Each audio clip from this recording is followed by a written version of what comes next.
시청자 여러분 안녕하십니까? 뉴스데일리 베스트 민앵커입니다. 경찰이 오늘 한동훈 법무부 장관 개인정보 유출 혐의로 MBC 소속 기자에 대한 강제 수사에 들어갔습니다. 서울경찰청 반부패 공공범죄수사대는 오늘 한 장관의 개인정보 유출 의혹과 관련해 MBC 기자 임모 씨의 자택과 국회 사무처에 대한 압수수색에 나섰는데요. 이 밖에도 서울 마포구 상암동 MBC 사옥 내 임 씨의 소속 부서 사무실을 상대로도 압수수색을 시도하고 있습니다. 참고로 임 씨는 이른바 바이든 날리면 자막 사건의 피고발인이기도 한데 지난해 9월 윤석열 대통령의 미국 방문 당시 미국 국회에서 이 XX들이 승인 안 해주면 바이든이 쪽팔려서 어떡하나라는 자막을 달아 보도한 당사자이기도 합니다. 때문에 MBC 노조 등은 보복 수사가 아니냐며 강하게 반발하고 있는 상황인데 검경의 수사를 무조건 정치 보복, 탄압으로 몰아가는 행태가 민주당의 그것과 딱 닮아 있는 모습입니다. 자, 일단 사건의 경위부터 설명을 좀 해드려야 할 듯한데요. 경찰이 이 사건과 관련해 수사에 나선 것은 지난달부터였습니다. 김민석 강서구 의원이 누군가로부터 이동식 저장 장치 USB를 받았다라는 데서 이야기는 출발합니다. USB를 받고 보니까 한동훈 장관 가족, 즉 부인과 자녀들의 개인정보가 담긴 주민등록 초본, 한 장관의 부동산 매매 계약서, 그리고 또 하나 김건희 여사와 관련된 문자 내용 등이 들어있었다는 겁니다. 자, 그래서 경찰에 고발을 하게 됐다. 이게 핵심인데요. 특히 주민등록 초본의 경우 발급지가 적혀 있었는데 인사청문회 당시 법제사법위원회 의원들에게 제공될 용도로 법무부에서 발급된 자료였습니다. 인사청문회가 열리면 청문회 당사자의 가족관계와 재산 현황 등을 파악하기 위해 청문회 담당 의원들은 주민등록 등본 등 개인정보에 관한 자료 발급을 법무부에 요구할 수 있는데요. 하지만 일반적으로 주민등록 번호 뒷자리 등 주요한 정보는 가려진 상태로 제공이 되는데 이 자료의 경우에는 모든 정보가 가려져 있지 않은 원본 자료였습니다. 자, 따라서 인사청문회용으로 의원실에 제공된 자료가 일반인인 A씨에게 유출된 것으로 보여집니다. 지난달 고발은 김민석 의원이 자신에 대한 명예훼손성 댓글을 온라인상에 지속적으로 올리는 사람을 고소하면서부터 시작이 됐습니다. 김 의원이 A씨를 고소하자 A씨는 의정활동에 도움이 되는 자료를 주겠다며 김 의원에게 해당 자료를 줬다고 하는데 A씨가 민주당 측 인사로 알려지면서 논란이 더욱 가중되었습니다.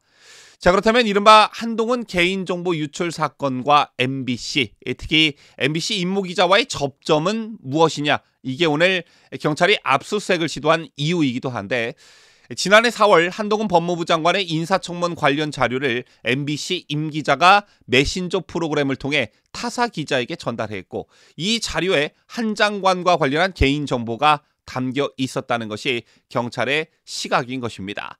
자, 따라서 임 기자를 대상으로 유출 경로를 추적하고 있다는데요. 종합하자면 한동훈 장관의 가족을 포함한 개인정보 자료가 한 장관 인사청문회 당시 국회에 제출됐다가 외부로 유출이 됐고 민주당에서 일한 경력이 있는 A씨가 이 자료를 김민석 강서구 의원에게 전달하면서 세상에 알려졌습니다.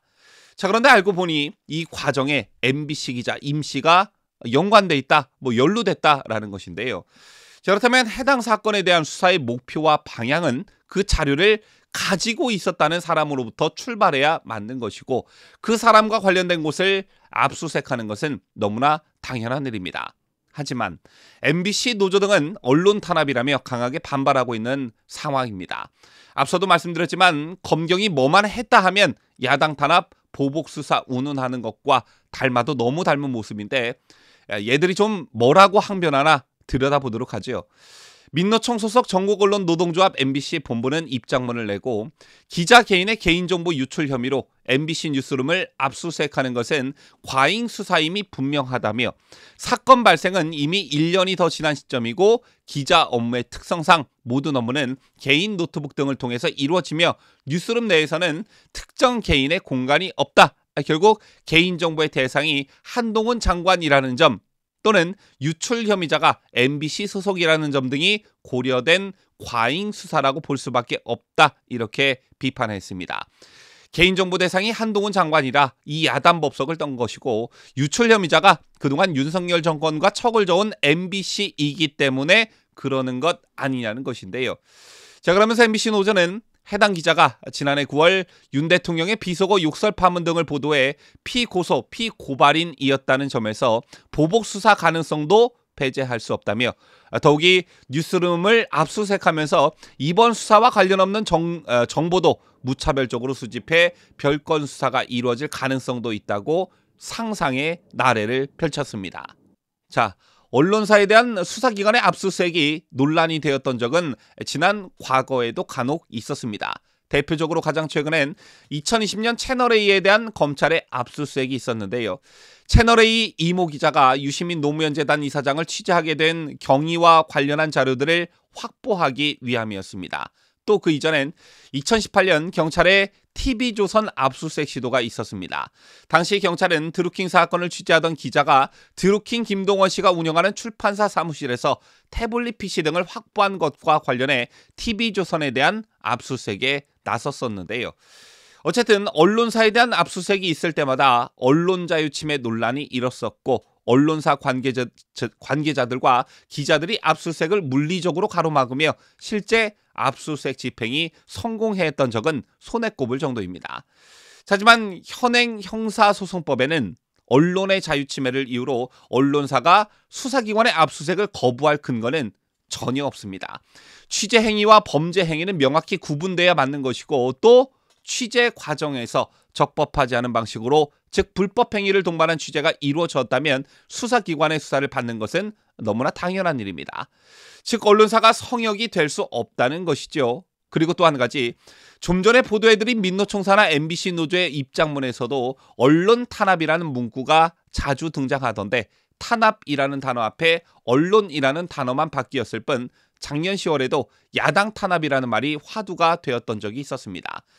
검찰이 더불어민주당 당산의 민주연구원에 대한 압수수색 시도를 하면서 야당 탄압이라는 말이 많이 나왔었는데 과거에도 집권여당에 대한 압수수색의 전례는 있었고 앞서 보도해드린 대로 문재인 정권 시절 채널A, TV조선에 대한 압수수색 시도도 있었습니다. 따라서 이것도 내로남불, 상대 진영이 대상이면 정당한 수사 행위, 지들이 대상이 되면 야당 탄압, 언론 탄압, 보복 수사, 이제 정말 지긋지긋해지려고 합니다. 어쨌든 한동훈 장관의 개인정보 최초 유출자가 누구인지 이것과 관련해 어떤 경로를 통해 누가 관련되어 있는지 철저한 수사를 촉구합니다. 지금까지 저는 자유대한민국을 소화하는 뉴스데일리 베스트 민앵커였습니다.